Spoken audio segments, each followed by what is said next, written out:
Steve here, and I'm starting my next round of TV reviews. And what we're going to be reviewing is Marvel's Agent Carter. They had their season premiere tonight with 2 episodes. We'll be looking at episode 1 entitled Lady in the Lake. I gotta say, I really did like this first episode. It did what a season premiere should do. You know, it sets up what the season is going to be about. Reintroduced the old characters, brought in some new ones, and gave you some intrigue, so you're just waiting for the next episode. So, you know, the opening scene was pretty cool. We see this woman walking through the crowds, just like in season 1. She's got a red hat. You think it's Agent Carter, but nope, it turns out it's Dottie, you know, the Russian assassin from season 1. It was like one of the top villains in that one. And she's out to rob some bank so she can get in some safety deposit box. And right as they open the vault, who's there but Agent Carter? Her and Dottie have it out. Pretty cool fight scene. You know, it ends with Agent Carter taking just a bag full of like nickels or something and just whacking Dottie upside the head. And then after that, we go to Los Angeles where we see Agent Soso is being brought to this crime scene where they had this lady. They think she's been killed off by this Lady of the Lake killer. And, you know, he's like, well, why am I here? We're this science, government thing. And then, of course, they find out, oh, the lake's been frozen over in summertime. And, you know, the lady, she, you know, who they thought was killed, and she's in a block of ice. What's going on? We need your help, SSSR. So, you know, So he's like, I can't figure this out on my own. He gives Jack Thompson, a call from in the New York office. And the guy's like, can you send someone down? He's like, yeah, I'll send my best man. So he sends Agent Carter down. And that's what we're going to get this season. Agent Carter, Los Angeles. Different setting, but, you know, basically like season 1 where she's out investigating a mystery. And the mystery on this one is this sort of shady energy company that's messing in atomic sciences that they don't understand. You know, like I said, they brought back the old characters. We see Agent Carter, Haley Atwell. She's still doing her thing. Jack, he's the head of the New York office. We see a little bit of him in the episode, and then not much, though. With Soso, like I said, he's the head of the Los Angeles office. And seeing how, it worked so good season 1, they brought back Jarvis.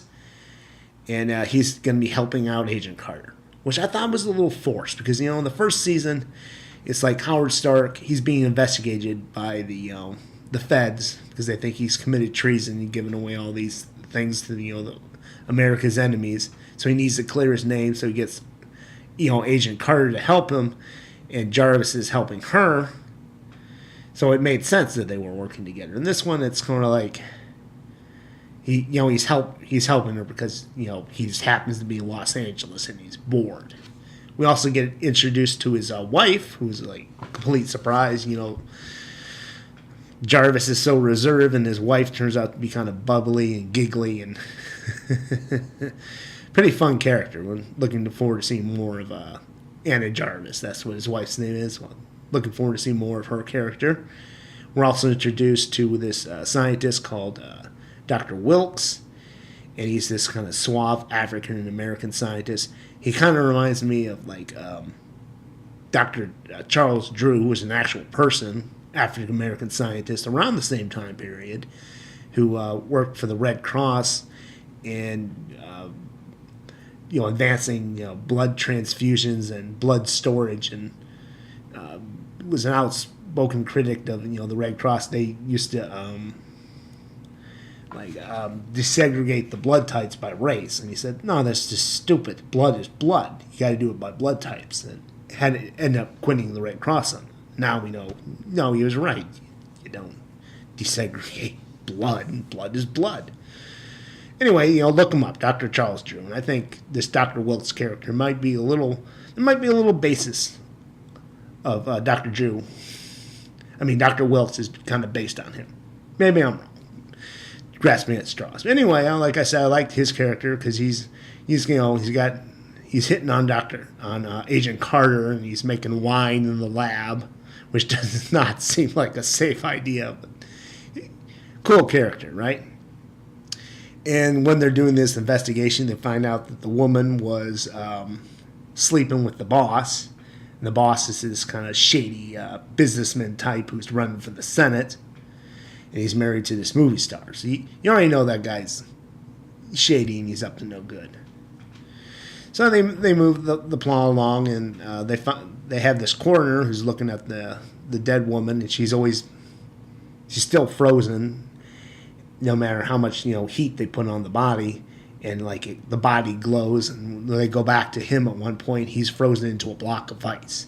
Now that I do have a bit of a complaint, because we saw that in Agents of S.H.I.E.L.D. Season 2, they had a villain called Donnie Gibbs, and that was his thing. He could turn people into ice, and then they would fall over and shatter apart like this coroner does. It's sort of like they kind of repeat some of the same things from Agents of S.H.I.E.L.D. on Agent Carter. But aside from that, it really didn't distract from the episode itself. So as they're, trying to figure out why this coroner turned into a block of ice, they invite Dr. Wilkes down so he can get his thought. And he's like, I don't know. And then the one police detective who's working with them, because he was the one that was investigating the Lady of the Lake killer, who they think killed the woman, he goes to get some water, and he turns the water fountain into ice.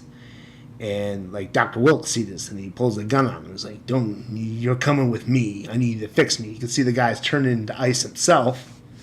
Around this time, they figure out that the woman had died from turning into a block of ice and not the stab wounds. And they figure, there's only two people. It's either the killer or the police.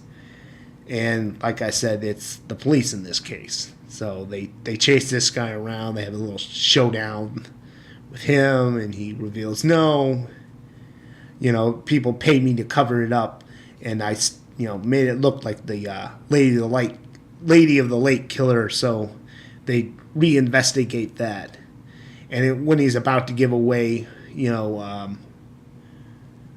who paid him off, he gets shot by this other policeman, and because he's a block of ice, he shatters apart.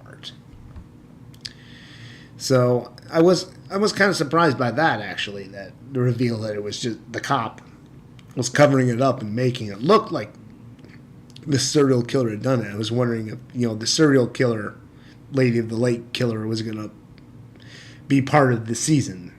We're going to find out who the Lady of the Lake killer is. Maybe they'll bring it back up, but I don't know, because they didn't address it in the next episode, which followed next.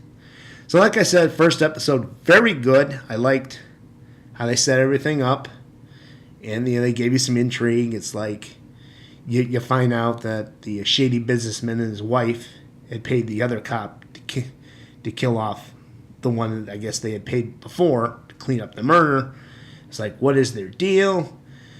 At the end of the episode, you see Dr. Wilkes walk into this room, and there's this thing in the chamber, and it's like this liquid that's floating in the air and changing shapes. It's like, I've seen that too. Like I said, recycling plots. It kind of remind me of the ether from Thor: The Dark World, or the graviton stuff from the first season of Agent S.H.I.E.L.D., or the monolith from season 2.